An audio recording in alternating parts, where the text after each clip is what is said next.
गौरीपुत्र गणेश भगवान की जय। जय श्री कृष्णा। राधे राधे। आज बृहस्पतिवार के दिन आप बृहस्पति देव की बड़ी ही दुर्लभ कथा सुनेंगे और इस कथा को सुनने से भक्तों की सभी मनोकामनाएं भगवान बृहस्पति देव की कृपा से पूर्ण हो जाती हैं। तो आइए बड़ी ही श्रद्धा और प्रसन्न चित्त मन से इस कथा को सुनते हैं। भारतवर्ष में एक प्रतापी राजा राज करता था। वह बड़ा ही प्रतापी और दानी था। वह प्रतिदिन मंदिर में दर्शन करने जाता, ब्राह्मण और गुरु की सेवा किया करता था। उसके द्वार से कोई भी व्यक्ति निराश होकर नहीं लौटता था तथा वह प्रत्येक गुरुवार को व्रत रखता एवं पूजन करता था। हर दिन गरीबों की सहायता करता था, परंतु यह सब बातें उसकी रानी को अच्छी नहीं लगती थी। वह ना तो व्रत करती और ना ही किसी को एक पैसा दान में देती थी और राजा को भी ऐसा करने से मना किया करती थी। एक समय की बात है, जब राजा शिकार खेलने को वन में गए थे और घर पर रानी और दासी थी। उसी समय गुरु बृहस्पति एक साधु का रूप धारण कर राजा के दरवाजे पर भिक्षा मांगने आए। रानी से भिक्षा मांगी तो वह कहने लगी, हे साधु महाराज, मैं इस दान और पुण्य से तंग आ गई हूँ। मेरे से घर का कार्य ही समाप्त नहीं होता है। इस कार्य के लिए तो मेरे पति देव ही बहुत हैं। अब आप इस प्रकार की कृपा करें कि मेरा सारा धन नष्ट हो जाए ताकि मैं आराम से रह सकूं। साधु बोले, हे देवी, तुम तो बड़ी ही विचित्र हो। संतान और धन से कोई दुखी नहीं होता, इसको सभी चाहते हैं। पापी भी पुत्र और धन की इच्छा करते हैं। अगर तुम्हारे पास धन अधिक है तो भूखे मनुष्यों को भोजन करवाओ, प्याऊ लगवाओ, ब्राह्मणों को दान दो, धर्मशालाएं बनवाओ, कुआं, तालाब, बावड़ी, बाग बगीचों आदि का निर्माण करवाओ तथा निर्धन मनुष्यों की कुंवारी कन्याओं का विवाह करवाओ और अनेकों यज्ञ आदि धर्म करो। इस प्रकार के कर्मों से आपके कुल का और आपका नाम परलोक में सार्थक होगा और आपको स्वर्ग की प्राप्ति होगी। परंतु वह रानी इन सब बातों से खुश नहीं हुई। वह बोली, हे साधु महाराज, मुझे ऐसे धन की कोई आवश्यकता नहीं है जिसको और मनुष्यों को दान में दूं तथा जिसको रखने संभालने में ही मेरा सारा समय नष्ट हो जाए। साधु महाराज ने कहा, हे देवी, अगर तुम्हारी ऐसी इच्छा है तो ऐसा ही होगा। मैं तुम्हें जैसा बताता हूँ तुम वैसा ही करना। बृहस्पतिवार के दिन घर को गोबर से लीपना, अपने केसों को धोना, केसों को धोते समय स्नान करना, राजा से कहना वे हजामत बनवाए, बाहर जन्मे मांस मदिरा खाना, कपड़ा धोबी के यहाँ धुलने को डालना। इस प्रकार 7 बृहस्पतिवार करने से तुम्हारी सारी धन संपत्ति नष्ट हो जाएगी। यह कहकर वह साधु महाराज वहां से अंतर्ध्यान हो गए। रानी ने साधु के कहने के अनुसार वैसा ही किया। 3 बृहस्पतिवार ही बीते थे कि उसकी समस्त धन संपत्ति नष्ट हो गई और भोजन के लिए दोनों समय परिवार तरसने लगा तथा सांसारिक भोगों से दुखी रहने लगा। तब वह राजा अपनी रानी से कहने लगा, हे रानी, तुम यहाँ पर रहो, मैं दूसरे देश को जाऊं, क्योंकि यहाँ पर मुझे सभी मनुष्य जानते हैं, इसीलिए कोई कार्य भी नहीं कर सकता। देश चोरी परदेश भिक्षा के बराबर है। ऐसा कहकर राजा परदेश चला गया। वहां जंगल में जाता, लकड़ी काट कर लाता और शहर में बेचता। इस तरह जीवन व्यतीत करने लगा। इधर राजा के बिना रानी और दासी दुखी रहने लगी। किसी दिन भोजन मिलता और किसी दिन जल पीकर ही रह जाती। एक समय रानी और दासी को 7 दिन बिना भोजन के व्यतीत हो गए। तो रानी ने अपनी दासी से कहा, हे दासी, यहाँ पास ही के नगर में मेरी बहन रहती है, वह बड़ी धनवान है, तो उसके पास जा और 5 सेर बेजर मांग कर ले आ, जिससे कुछ समय के लिए गुजर हो जाएगी। इस प्रकार रानी की आज्ञा मानकर दासी रानी की बहन के पास गई तो रानी की बहन उस समय पूजन कर रही थी, क्योंकि उस रोज बृहस्पतिवार का दिन था। जब दासी ने रानी की बहन को देखा तब उससे कहने लगी, मुझे तुम्हारी बहन ने भेजा है, मुझे 5 सेर बेजर दे दो। इस प्रकार दासी ने अनेक बार कहा, परंतु रानी ने उत्तर नहीं दिया, क्योंकि वह उस समय बृहस्पतिवार की कथा सुन रही थी। इस प्रकार जब दासी को किसी प्रकार का उत्तर नहीं मिला तो वह बहुत दुखी हुई और क्रोधवश लौटकर अपने गांव को आकर रानी के पास आकर बोली कि हे रानी, आपकी बहन तो बहुत धनी है, वह छोटे लोगों से बात नहीं करती, क्योंकि मैंने उनसे कहा तो उन्होंने कोई उत्तर ही नहीं दिया। मैं वापस चली आई। रानी बोली, हे दासी, इसमें उसका कोई दोष नहीं है। जब बुरे दिन आते हैं तब कोई सहारा नहीं देता। अच्छे बुरे का पता विपत्ति में ही लगता है। जो ईश्वर की इच्छा होगी वही होगा। यह सब हमारे भाग्य का दोष है। इधर उस रानी की बहन ने सोचा कि मेरी बहन की दासी आई थी, परंतु मैं उससे नहीं बोली, उससे वह बहुत दुखी हुई होगी। यह सोच कथा को सुन और विष्णु भगवान का पूजन समाप्त कर वह रानी अपनी बहन के घर चल दी और आकर अपनी बहन से कहने लगी, हे बहन, मैं बृहस्पतिवार का व्रत कर रही थी जब तुम्हारी दासी आई, परंतु जब तक कथा होती है तब तक ना तो उठते हैं और ना बोलते हैं, इसीलिए मैं ना बोली। कहो दासी, क्यों आई थी? रानी बोली, हे बहन, हमारे घर पर अनाज नहीं था। वैसे तो तुमसे कोई बात छुपी हुई नहीं है, इस कारण मैंने दासी को तुम्हारे पास 5 सेर बेजर के लिए भेजा था। रानी की बहन बोली, बृहस्पति भगवान सभी की मनोकामनाएं पूर्ण करते हैं। देखो, शायद तुम्हारे घर में अनाज रखा हो। इस प्रकार का वचन जब रानी ने सुना तो घर के अंदर गई। वहां उसे एक घड़ा बेजर से भरा मिल गया। तब वह रानी व बांदी बहुत ही खुश हुई। दासी कहने लगी, हे रानी, देखो, वैसे ही हमको भोजन नहीं मिलता तो हम रोज ही व्रत करते हैं। अगर इनसे व्रत की विधि और कथा पूछ लो तो हम भी किया करेंगे। रानी ने अपनी बहन से पूछा, हे बहन, बृहस्पतिवार का क्या नियम है? तब रानी की बहन ने बताया, बृहस्पतिवार के व्रत में चने की दाल और मुनक्का से भगवान विष्णु का केले की जड़ में पूजन करें तथा दीपक जलाएं, पीला भोजन करें तथा कथा सुने। इस प्रकार करने से गुरु भगवान प्रसन्न होते हैं, अन्न पुत्र धन देते हैं, मनोकामना पूरी करते हैं। इस प्रकार रानी और दासी दोनों ने निश्चय किया, दोनों बृहस्पति भगवान का पूजन जरूर करेंगे। 7 रोज बाद बृहस्पतिवार आया तो उन्होंने व्रत रखा। दासी गुड़साल में जाकर चना और गुड़ बीन लाई तथा उसके दाल से केले की जड़ का तथा विष्णु भगवान का पूजन किया। अब भोजन पीला कहाँ से आए?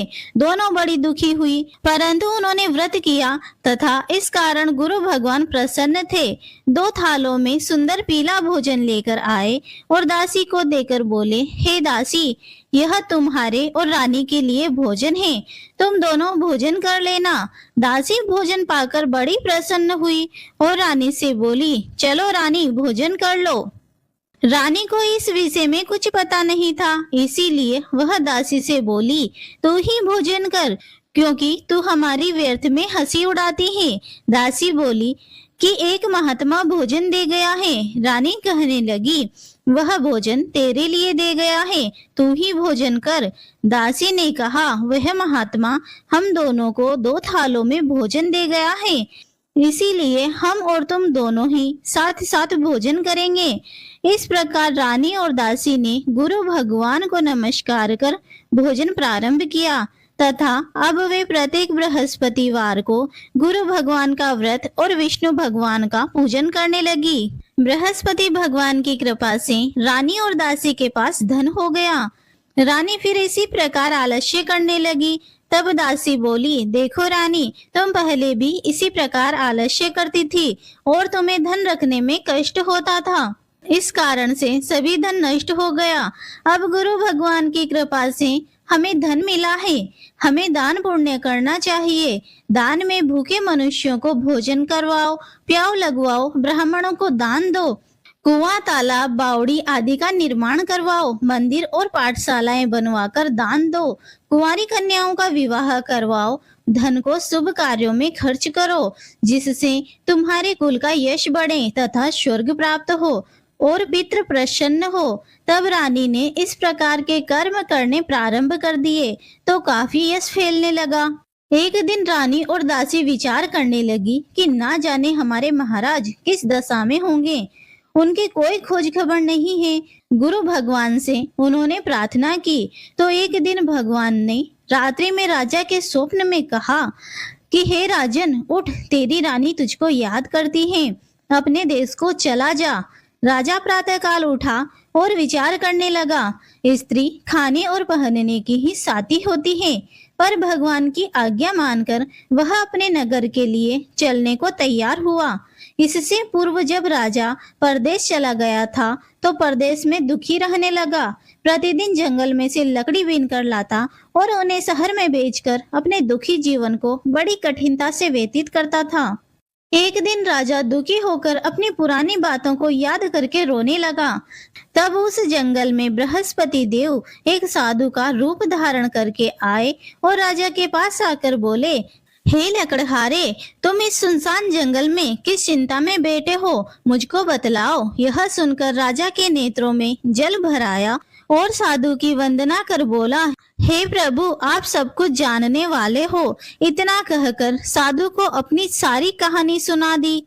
महात्मा दयालु होते हैं। वे राजा से बोले, हे राजन, तुम्हारी स्त्री ने बृहस्पति देव का अपमान किया था, जिस कारण तुम्हारी यह दशा हुई। अब तुम किसी प्रकार की चिंता मत करो, भगवान तुम्हें पहले से अधिक धन देगा। देखो, तुम्हारी स्त्री ने बृहस्पतिवार का व्रत प्रारंभ कर दिया है और तुम मेरा कहना मानकर बृहस्पतिवार का व्रत करके चने की दाल और गुड़ को जल के लोटे में डालकर केले का पूजन करो। फिर कथा कहो और सुनो, भगवान तुम्हारी सारी मनोकामनाओं को पूरा करेंगे।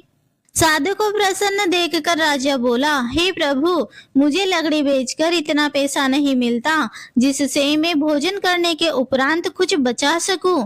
मैंने रात्रि में अपनी रानी को व्याकुल देखा है, मेरे पास कुछ भी नहीं है जिससे उसकी खोज खबर मंगा सकूं, और फिर मैं बृहस्पति देव की कौन सी कथा कहूं, यह भी मुझको मालूम नहीं है।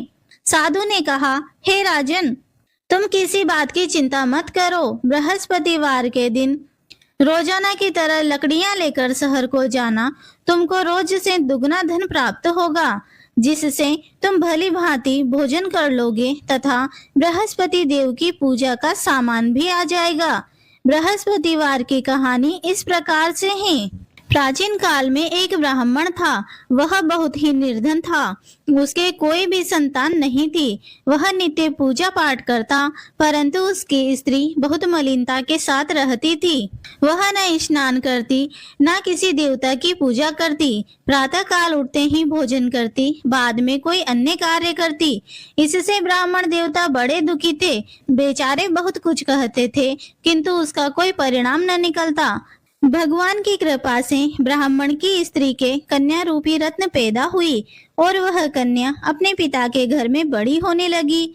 वह बालिका प्रातः स्नान करके विष्णु भगवान का जाप करने लगी, बृहस्पतिवार का व्रत करने लगी। अपने पूजा पाठ को समाप्त करके स्कूल जाती तो अपनी मुट्ठी में जौ भरकर ले जाती और पाठशाला जाने के मार्ग में डालती जाती। वह जो स्वर्ण के हो जाते तो लौटते समय उनको बीनकर घर ले आती थी। एक दिन वह बालिका सूप में सोने के जौ को फटक कर साफ कर रही थी तो उसकी माँ ने देख लिया और कहा, हे बेटी, सोने के जौ को फटकने के लिए सोने का सूप होना चाहिए। दूसरे दिन बृहस्पतिवार था। इस कन्या ने व्रत रखा और बृहस्पति देव से प्रार्थना करके कहा, हे प्रभु, यदि मैंने आपकी पूजा सच्चे मन से की हो तो मेरे लिए सोने का सूप दे दो। बृहस्पति देव ने उसकी प्रार्थना स्वीकार कर ली। रोजाना की तरह वह कन्या जौ फैलाती हुई स्कूल को गई और जब लौटकर जौ बीन रही थी तो बृहस्पति देव की कृपा से रास्ते में सोने का सूप मिला। उसे वह ले आई और उससे जो साफ करने लगी, परंतु उसकी माँ का वही ढंग रहा। एक दिन की बात है कि वह कन्या सोने के सूप में जो साफ कर रही थी, उसी समय उस शहर का राजपुत्र वहां से होकर निकला। इस कन्या के रूप और कार्य को देखकर मोहित हो गया और अपने घर जाकर भोजन तथा जल त्याग कर उदास होकर लेट गया। राजा को इस बात का पता लगा तो अपने मंत्रियों के साथ अपने पुत्र के पास गए और बोले, हे पुत्र, तुम्हें किस बात का कष्ट है? किसी ने तुम्हारा अपमान किया है या फिर कोई और कारण है? सो जो है वह कहो, मैं वही कार्य करूंगा जिससे तुम्हें प्रसन्नता हो। राजकुमार ने अपने पिता की बातें सुनी तो वह अपने पिता से बोला, हे पिताजी, आपकी कृपा से मुझे किसी बात का दुख नहीं है, ना ही किसी ने मेरा अपमान किया है, परंतु मैं उस लड़की के साथ विवाह करना चाहता हूँ जो सोने के सूप में जो साफ कर रही थी। यह सुनकर राजा आश्चर्य में पड़ गया और बोला, हे पुत्र, इस तरह की कन्या का पता तुम ही लगाओ, मैं उसके साथ तुम्हारा विवाह अवश्य करवा दूंगा। राजकुमार ने अपने पिता के वचन सुनने के पश्चात उस लड़की के घर का पता बतलाया। राजकुमार के बताए पते के अनुसार मंत्री उस लड़की के घर गए और ब्राह्मण कन्या का विवाह राजकुमार के साथ संपन्न हुआ। कन्या के घर से जाते ही पहले की भांति उस ब्राह्मण देवता के घर में गरीबी का निवास हो गया। अब भोजन के लिए भी अन्न बड़ी मुश्किल से मिलता था। एक दिन दुखी होकर ब्राह्मण देवता अपनी पुत्री के पास गए। बेटी ने अपने पिता की दुखी हालत को देखकर अपनी माँ का समाचार पूछा। तब ब्राह्मण ने सभी हाल कह सुनाया। कन्या ने बहुत साधन देकर अपने पिता को विदा किया। इस तरह ब्राह्मण का कुछ समय सुखपूर्वक व्यतीत हुआ। कुछ दिन के बाद फिर वही हाल हो गया। ब्राह्मण फिर अपनी कन्या के पास गया और सभी हाल कहा तो लड़की बोली, हे पिताजी, अब माताजी को यहाँ ले आइए, मैं उन्हें ये विधि बता दूंगी जिससे आपकी गरीबी दूर हो जाए। वह ब्राह्मण देवता अपनी स्त्री को साथ लेकर बेटी के घर पहुंचा तो पुत्री अपनी माँ को समझाने लगी, हे माँ, तुम प्रातः काल उठकर प्रथम स्नान आदि करके विष्णु भगवान का पूजन करो, सब दरिद्रता दूर हो जाएगी।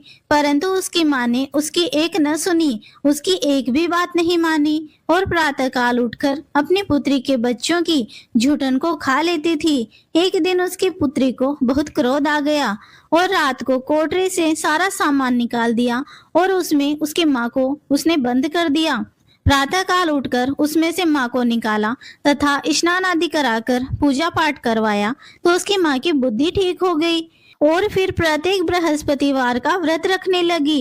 इस व्रत के प्रभाव से उसकी माँ भी बहुत धनवान हो गई तथा पुत्रवती हो गई और बृहस्पति देव जी की कृपा से स्वर्ग को प्राप्त हो गई तथा वह ब्राह्मण भी सुख पूर्वक इस लोक से सुख को भोग कर स्वर्ग को प्राप्त हुए। इस तरह कहानी सुनाकर साधु देवता वहां से लोप हो गए। धीरे धीरे समय व्यतीत होने पर फिर बृहस्पतिवार का दिन आया तो राजा जंगल से लकड़ी काटकर किसी शहर में बेचने गया। उसे उस दिन और दिन की अपेक्षा अधिक धन मिला। राजा ने चना गुड़ आदि लाकर बृहस्पतिवार का व्रत किया। उस दिन से उसके सभी क्लेश दूर हुए। परंतु जब दोबारा बृहस्पतिवार आया तो वह व्रत करना ही भूल गया। इस कारण बृहस्पति भगवान नाराज हो गए। उसी दिन उस नगर के राजा ने विशाल यज्ञ का आयोजन किया तथा शहर में यह घोषणा करवाई कि कोई भी मनुष्य भोजन ना बनाए तथा आग भी ना जलाए। समस्त लोग मेरे यहाँ भोजन करने आए। इस आज्ञा को जो नहीं मानेगा उसे फांसी की सजा दे दी जाएगी। इस तरह की घोषणा संपूर्ण नगर में करवा दी गई। राजा की आज्ञा अनुसार नगर के सभी लोग भोजन करने गए, लेकिन लकड़हारा कुछ देर से पहुंचा, इसीलिए राजा उसको अपने साथ घर लिवा ले गए और ले जाकर भोजन करवा रहे थे तो रानी की दृष्टि उस खूंटी पर पड़ी जिस पर उसने अपना हार लटका रखा था। वह वहां दिखाई नहीं दिया तो रानी ने हार की चोरी के अपराध में लकड़हारे को सिपाही बुलवाकर जेल खाने में डलवा दिया। जब राजा जेल खाने में गया तो वह बहुत दुखी होकर विचार करने लगा कि न जाने कौन से पूर्व जन्म के कर्म हैं जिसके कारण मुझे ऐसा दुख प्राप्त हुआ है।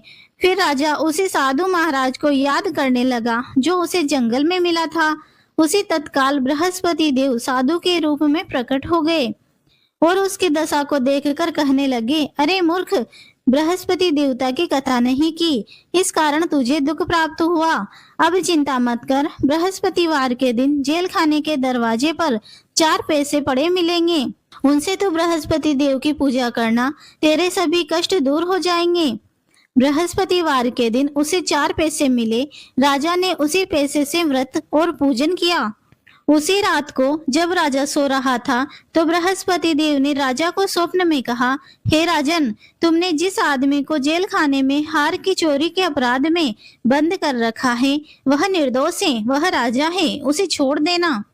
रानी का हार उसी खूंटी पर टंगा हुआ है, अगर तू ऐसा नहीं करेगा तो मैं तेरे राज्य को नष्ट कर दूंगा। राजा प्रातःकाल उठा तो रानी का हार खूंटी पर टका देखकर लकड़हारे को बुलाकर क्षमा मांगी तथा राजा को योग्य सुंदर वस्त्र आभूषण देकर विदा किया।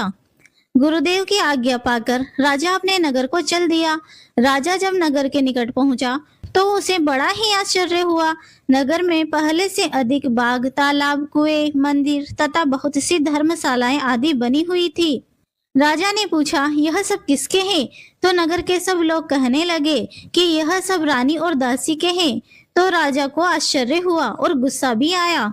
जब रानी ने खबर सुनी कि राजा आ रहे हैं तो उसने दासी से कहा, हे दासी, राजा हमको कितनी बुरी हालत में छोड़ गए थे, वह हमारी यह हालत देखकर लौट ना जाए, इसीलिए तो दरवाजे पर खड़ी हो जा। रानी की आज्ञा अनुसार दासी दरवाजे पर खड़ी हो गई। राजा आए तो उन्हें अपने साथ लिवा लाई। तब राजा ने क्रोध करके अपनी तलवार निकाली और पूछने लगा, यह बताओ कि यह धन तुम्हें कैसे प्राप्त हुआ? तब रानी ने कहा कि यह धन हमें बृहस्पति देव की कृपा से प्राप्त हुआ है। राजा ने निश्चय किया कि 7 रोज बाद तो सभी बृहस्पति देव का पूजन करते हैं, परंतु मैं रोजाना दिन में 3 बार कहानी कहा करूंगा और रोज व्रत किया करूंगा। अब हर समय राजा के दुपट्टे में चने की दाल बनी रहती तथा दिन में 3 बार कहानी कहता। एक रोज राजा ने विचार किया कि चलो अपनी बहन के यहाँ हो आए। इस तरह निश्चय कर राजा घोड़े पर सवार होकर अपनी बहन के यहाँ चलने लगा। मार्ग में उसने देखा कि कुछ आदमी मुर्दे को लिए जा रहे हैं। उन्हें रोककर राजा कहने लगा, अरे भाइयों, मेरे बृहस्पतिवार की कथा सुन लो। वे बोले, लो, हमारा तो आदमी मर गया है और इसको इसकी कथा की पड़ी है। परंतु कुछ आदमी बोले, अच्छा कहो, हम तुम्हारी कथा भी सुनेंगे। राजा ने दाल निकाली और जब कथा आदि हुई कि मुर्दा हिलने लगा और जब कथा समाप्त हुई कि राम राम करके वह मनुष्य उठ खड़ा हुआ। आगे मार्ग में उसे एक किसान खेत में हल चलाते हुए मिला। राजा ने उसे देखा और उससे बोला, अरे भैया, तुम मेरे बृहस्पतिवार की कथा सुन लो। किसान बोला, जब तक मैं तुम्हारी कथा सुनूंगा तब तक 4 हरैया खेत जोत लूंगा। जा अपनी कथा किसी और को सुनाना। इस तरह राजा आगे चलने लगा। राजा के हटते ही बैल पछाड़ खाकर गिर गए तथा किसान के पेट में जोर से दर्द होने लगा। उसी समय उसकी माँ रोटी लेकर आई। उसने यह सब देखा और अपने बेटे से सब हाल पूछा और बेटे ने सब हाल कह दिया। बुढ़िया दौड़ी दौड़ी राजा के पास गई और उससे बोली, मैं तेरी कथा सुनूंगी, पर तू मेरे खेत पर चलकर कहा। राजा ने बुढ़िया के खेत पर जाकर कथा कही, जिसके सुनते ही वह बैल खड़े हो गए और किसान के पेट का दर्द भी ठीक हो गया। राजा अपने बहन के घर पहुंचा। बहन ने भाई की खूब मेहमानी की। दूसरे रोज प्रातःकाल राजा जगा तो वह देखने लगा कि सब लोग भोजन कर रहे हैं। राजा ने अपनी बहन से कहा कि ऐसा कोई मनुष्य है जिसने भोजन नहीं किया हो तो मेरी बृहस्पतिवार की कथा सुन ले। बहन बोली, हे भैया, यह देश ऐसा ही है। पहले यहाँ लोग भोजन करते हैं, बाद में कोई अन्य कार्य करते हैं। अगर कोई पड़ोस में हो तो देख आऊं। वह ऐसा कहकर देखने चली गई, परंतु उसे ऐसा कोई व्यक्ति नहीं मिला जिसने भोजन नहीं किया हो। अतः वह एक कुम्हार के घर गई जिसका लड़का बीमार था। उसे मालूम हुआ कि उसके यहाँ 3 रोज से किसी ने भोजन नहीं किया है। रानी ने अपने भाई की कथा सुनने के लिए कुम्हार से कहा तो वो तैयार हो गया। राजा ने जाकर बृहस्पतिवार की कथा कही, जिससे उसका लड़का ठीक हो गया। अब तो राजा की प्रशंसा होने लगी। एक दिन राजा ने अपनी बहन से कहा, हे बहन, हम अपने घर को जाएंगे, तुम भी तैयार हो जाओ। राजा की बहन ने अपनी सास से कहा, तो सास बोली, चली जा, परंतु अपने लड़के को मत ले जाना, क्योंकि तेरे भाई की कोई औलाद नहीं है। बहन ने अपने भाई से कहा, हे भैया, मैं तो चलूंगी, परंतु कोई बालक नहीं जाएगा। राजा बोला, कोई बालक ही नहीं चलेगा, तब तुम ही क्या करोगी? बड़े दुखी मन से राजा अपने नगर को लौट आया। राजा ने अपनी रानी से कहा, हम निर्वंशी राजा हैं, हमारा मुंह देखने का धर्म नहीं है और कुछ भोजन आदि नहीं किया।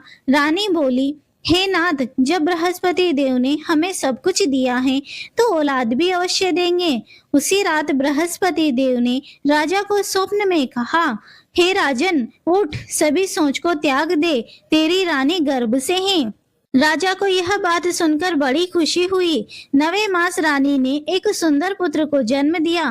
तब राजा ने अपनी रानी से कहा, स्त्री बिना भोजन के रह सकती है, पर बिना कहे नहीं। जब मेरी बहन आए तो तुम उनसे कुछ मत कहना। राजा की बात सुनकर रानी ने हाँ कर दी। जब राजा की बहन ने शुभ समाचार सुना तो वह बहुत खुश हुई और बधाई लेकर अपने भाई के यहाँ आई। तब रानी ने कहा, घोड़ा चढ़कर तो नहीं आई, गधा चढ़ी आई। राजा की बहन बोली, भाभी, मैं इस प्रकार ना कहती तो तुम्हें औलाद कैसे मिलती? बृहस्पति देव ऐसे ही हैं, जैसी जिसके मन में कामनाएं हैं वे सभी पूर्ण करते हैं। जो सद्भावना पूर्वक बृहस्पतिवार का व्रत करता है, यम कथा पढ़ता है या दूसरों को सुनाता है, बृहस्पति देव उसकी सभी मनोकामनाएं पूर्ण करते हैं। जैसी सच्ची भावना से राजा और रानी ने बृहस्पति देव की कथा का गुणगान किया तो उनकी सभी इच्छाओं को बृहस्पति देव जी ने पूरा किया। इसीलिए सबको कथा सुनने के बाद प्रसाद लेकर जाना चाहिए।